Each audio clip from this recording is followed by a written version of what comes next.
You're listening to Now, a moral money signal for those ready to see. Not everyone will hear it, but the ones who do, they'll never sleep again.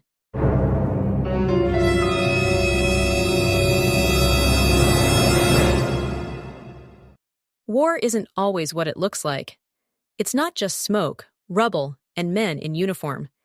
It's also signatures behind closed doors, algorithms in cold servers, and silence wrapped in policy. While the world watches front lines and ceasefires, a deeper war unfolds beneath the surface, a war not for land, but for control. Control of money, control of movement, control of meaning. In Ukraine, in 2023, a grandmother in Lviv finds her pension capped, her withdrawals limited, her currency digitized, her freedom reduced to conditions. All in the name of resilience, they say. Meanwhile, behind glass walls in Switzerland, central bankers smile for cameras. They call this transformation progress. But this isn't new. From Napoleon's Europe to Cyprus's frozen accounts, war has always been the excuse, and control has always been the reward. Every war has two sides. The visible one with soldiers, headlines, destruction. And the hidden one, where capital flows, laws change, and wealth moves quietly upward. While the people fight and suffer, the architects of money watch. They never bleed. They never rebuild. They profit. In the heart of Eastern Europe, as missiles rained over cities, a silent revolution took place inside the servers of Ukraine's central bank. The hryvnia, a central bank digital currency, was launched as a wartime solution. But it was more than that. It was a test, a prototype, the beginning of a new system. It promised efficiency. It delivered restrictions, withdrawals capped, foreign exchange locked, purchases monitored in real time, programmable, traceable, and irreversible. A school teacher in Kyiv tries to send money to her son in Poland. Denied. A shopkeeper in Odessa sees his account frozen as the local market crashes. Black markets rise, not from crime, but necessity. And behind it all, the Bank for International Settlements applauds. The same BIS that once helped launder Nazi gold now oversees the rollout of digital currency regimes with full surveillance capabilities. This wasn't an accident, it was a model. Just like during the Boer War, when the British Empire needed money and introduced a temporary income tax. It was sold as patriotism, it became permanent.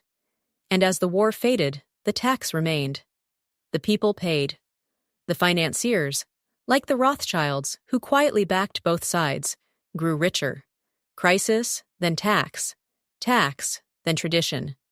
A miner in Johannesburg sees his wages cut. A seamstress in London pays more for bread and less for liberty. The pattern begins. In 1914, governments abandoned the gold standard to finance war. Central banks printed and printed and printed. In Germany, hyperinflation swallowed everything. By 1923, a loaf of bread cost 200 billion marks. A pensioner's life savings were worth less than firewood. In Britain, families buried coins in gardens, hoping to escape paper decay.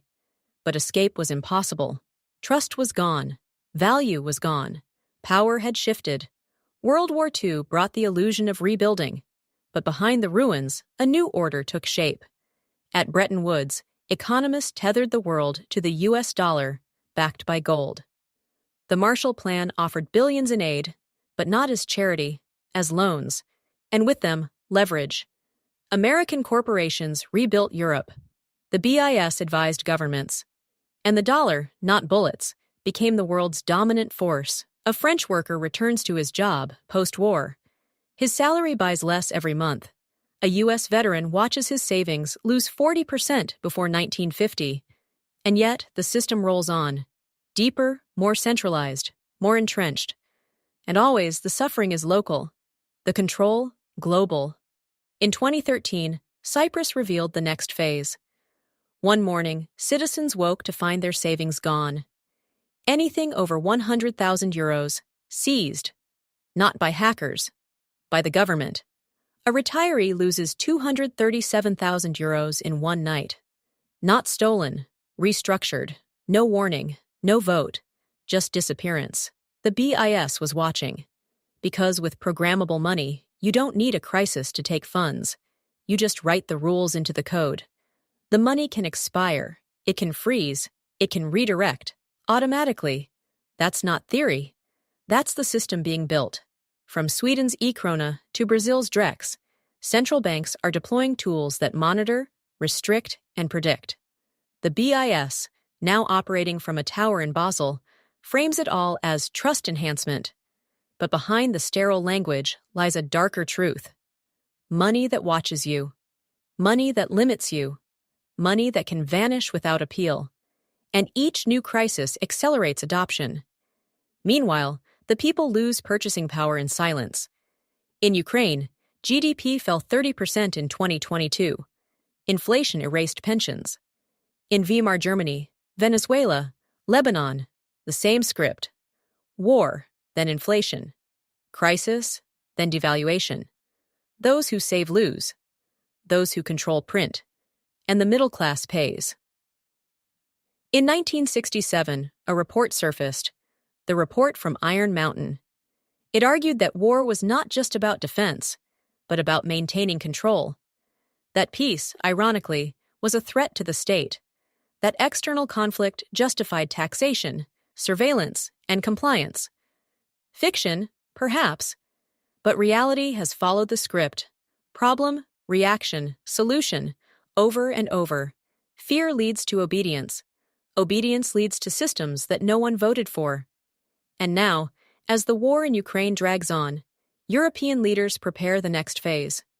CBDCs are coming. Capital controls are returning. A €1 million bond may soon be worth a fraction. A UK retiree may find their account frozen, taxed, or geofenced. The digital euro isn't a coin, it's a contract. And you didn't write it. But this story doesn't have to end there. Because for the first time in history, there's a way out. Not a theory, not a hope. A system. A parallel economy.